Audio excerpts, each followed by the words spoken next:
फिर ताली बजाओ, प्याली बजाओ, कैंडल मार्च करो, कौन सा इनाम? मरे थोड़ी थे SRO 24 वाले या मेडिकल डिपार्टमेंट वाला कि हम उनका श्रद्धांजलि दे रहे थे, उनकी अमन शांति के लिए।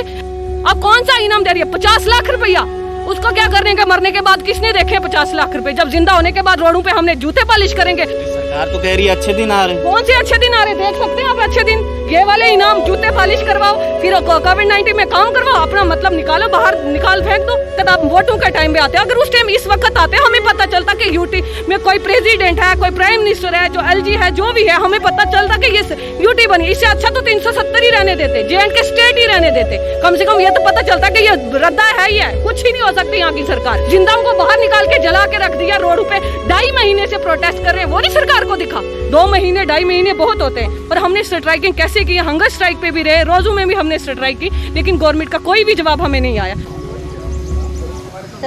आपको याद होगा कि हाल ही में कुछ दिन पहले हमने आपको गवर्नमेंट मेडिकल कॉलेज रजौरी का एक वीडियो दिखाया था, जहां पर कुछ युवा एप्रन डालकर गवर्नमेंट मेडिकल कॉलेज के बाहर बूट पॉलिश कर रहे थे। बाकायदा आवाज़ें भी दे रहे थे, बूट पॉलिश करवा दो 10 रुपये में, बूट पॉलिश 5 रुपये में। और वो इसलिए कर रहे थे क्योंकि ये SRO 24, ये जो आप SRO 24 देख रहे हैं, यही इस सारे फसाद की जड़ है। इस SRO 24 के चलते बहुत सारे युवाओं को अपनी अपनी नौकरी से हाथ धोना पड़ा।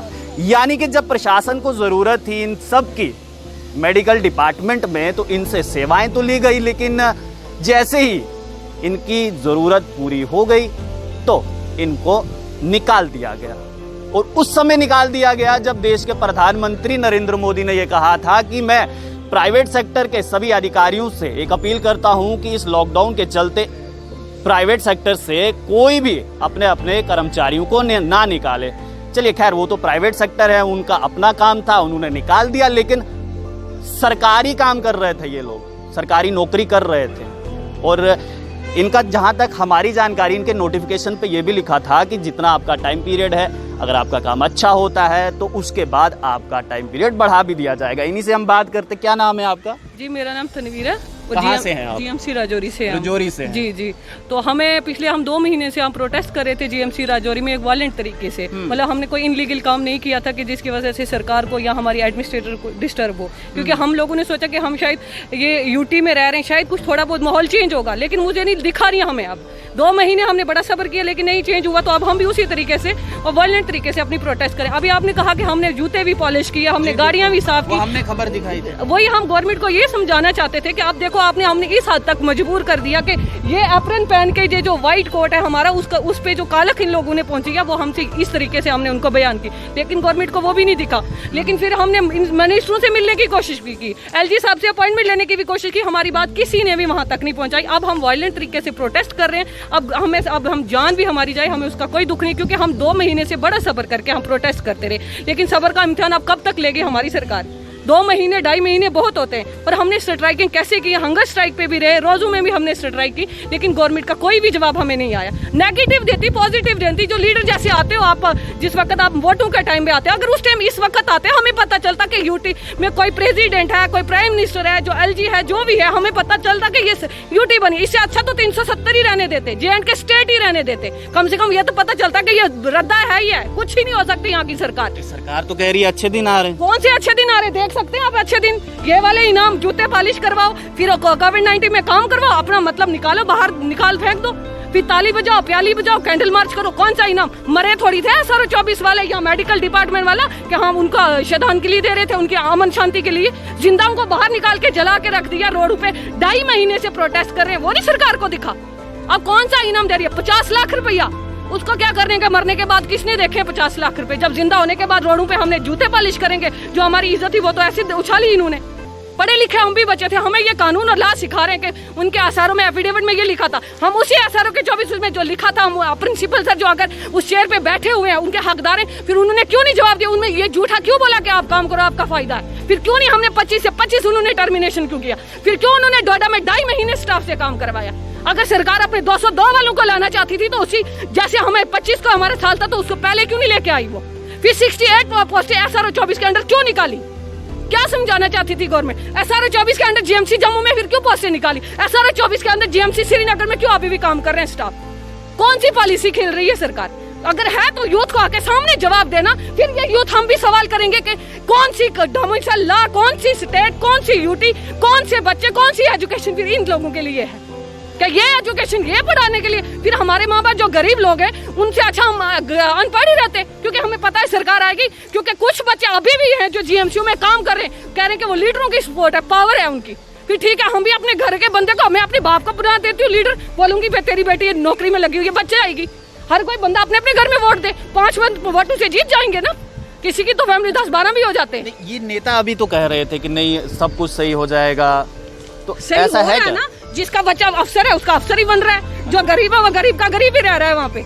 ये हो अच्छे दिन तो आ रहे हैं, किन के लिए आ रहे? बड़े लोगों के लिए आ रहे, जो हमारे जैसे गरीब है, 2.5 महीने काम नहीं होते प्रोटेस्ट करते हुए रोडों पे बैठ के। ये लड़कियां, ये गरीब की लड़कियां ना, आज तक आपने देखा हुआ जितने रेप हुए, जितने डगाते हुए, जितनी बच्चियां किडनैप हुई है, अमीर की हुई है, किसी एक भी लीडर की, किसी एक पुलिस वाले की, किसी एसएचओ की हुई है आज तक?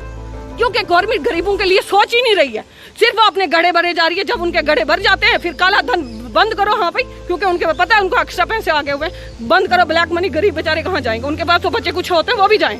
अच्छा, मैं बातचीत आगे शुरू करने से पहले मैं ये आपको बता दूं कि जिन जिन SRO 24 के तहत जिन युवाओं को निकाला गया है वो डोडा, कठुआ, राजौरी, अनंतनाग और बारामूला, यानी कि ये 5 ऐसे ज़िले जहां तक हमारी जानकारी है वहां से इनको निकाला गया है।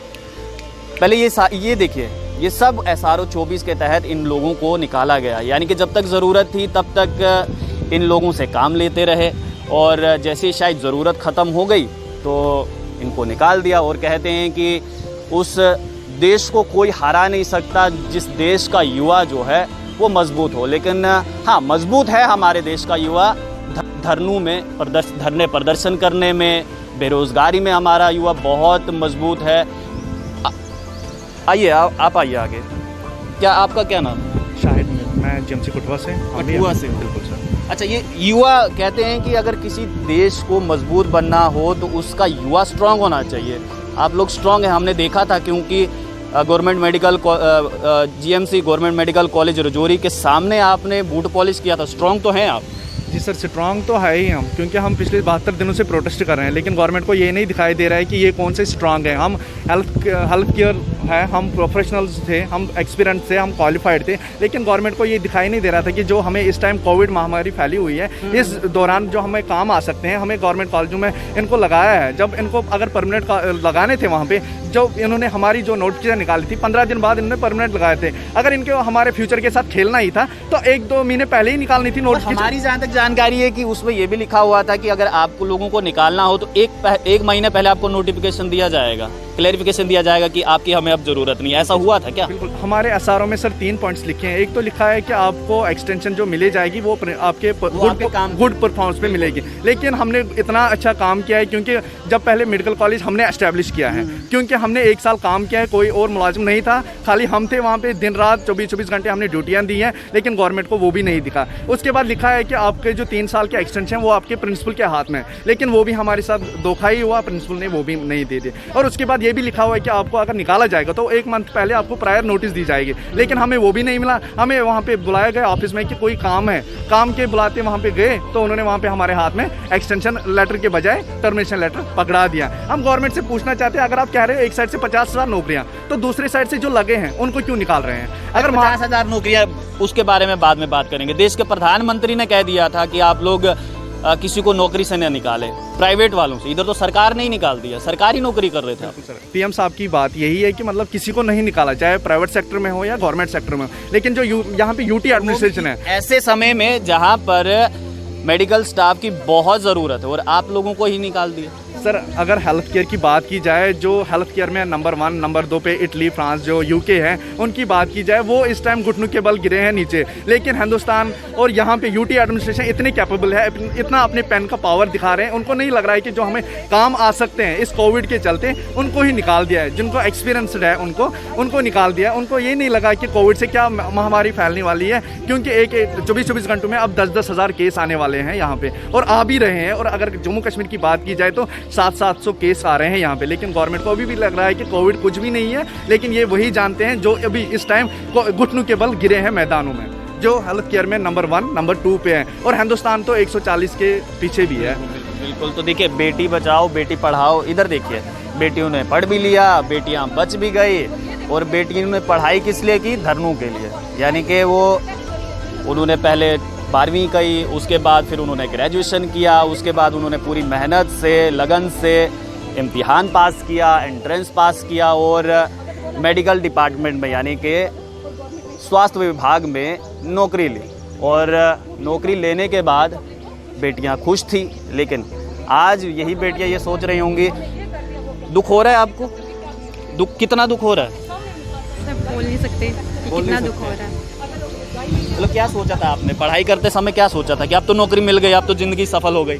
जी सर, यही सोचा था, बट ये नहीं पता था कि 1 साल के बाद ये लोग हमारा फ्यूचर ख़राब कर देंगे। अगर हमें ये सब पहले पता होता तो शायद हम लोग ज्वाइन ही नहीं करते। अगर इनको यही परमानेंट स्टाफ लाना था तो पहले ले आते। हमारा फ्यूचर क्यों ख़राब किया 1 साल के लिए फिर इन्होंने? बिल्कुल। देखिए, इनका कहना है कि जो इनके साथ जो गलत हुआ है, यानी कि इनका ये कहना है कि इनको कोई नोटिफिकेशन नहीं दिया गया है, और उम्मीद करते हैं कि एलजी गवर्नमेंट इनके बारे में भी सोचेगी, जिस प्रकार से ये लोग पिछले 72 दिनों से। और सबसे शर्मनाक बात वो थी जब गवर्नमेंट मेडिकल कॉलेज रजौरी में ये लोग एप्रन डालकर जूतों को पॉलिश कर रहे थे। दुख, कितना दुख हो रहा है आपको कि पढ़ाई का?